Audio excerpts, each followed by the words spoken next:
A warm welcome to the second Build4People Snapshot Interview. Today, we talk to Annika Freudenberger. Her academic background is in urban planning, but her career has spanned across many sectors with a strong focus on sustainable development.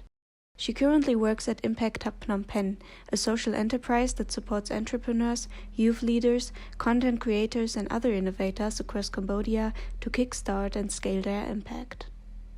What was your vision behind the Pop-Up Kiosk as part of the Build4People Ecocity Transition Lab, and what were the essential insights from it? So the kiosk was a space where people could share their thoughts on how to make their city more livable and more sustainable.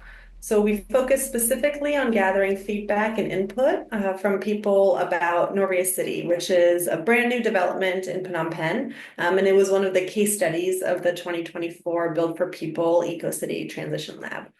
So as part of the kiosk, we co-designed with Build4People a series of hands-on activities where people could essentially rate the importance and the value of various urban characteristics and share their vision for what a more livable city would look like. So while this was, of course, a small sample size, just one location, one moment in time, we did see some really interesting trends from the data. So, for example, we saw that people overwhelmingly prioritized green space, whether that was green space for leisure as a place to spend time, but also for heat management in the city. What will be Impact Hub Phnom Penh's next steps towards public participation in urban space in cooperation with Build4People? So one idea we've discussed with Build4People is called a planning box, which would be somewhat similar, but maybe expanded scope from the Konoria kiosk. So maybe we could look into a different research question or go more in depth on a specific topic, and then also collect insights from more people and a better diversity of respondents. So especially looking at key populations like youth, elderly people, people with disabilities, and other sorts of key populations like that we want to make sure are heard in the planning process.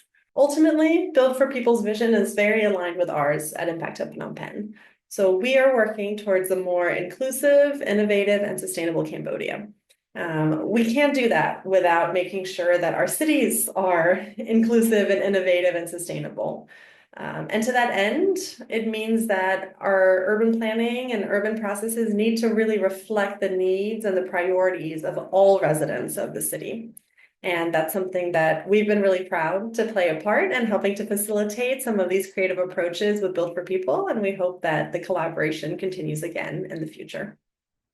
Our sincere gratitude goes to Annika Freudenberger as well as to Impact Hub Phnom Penh.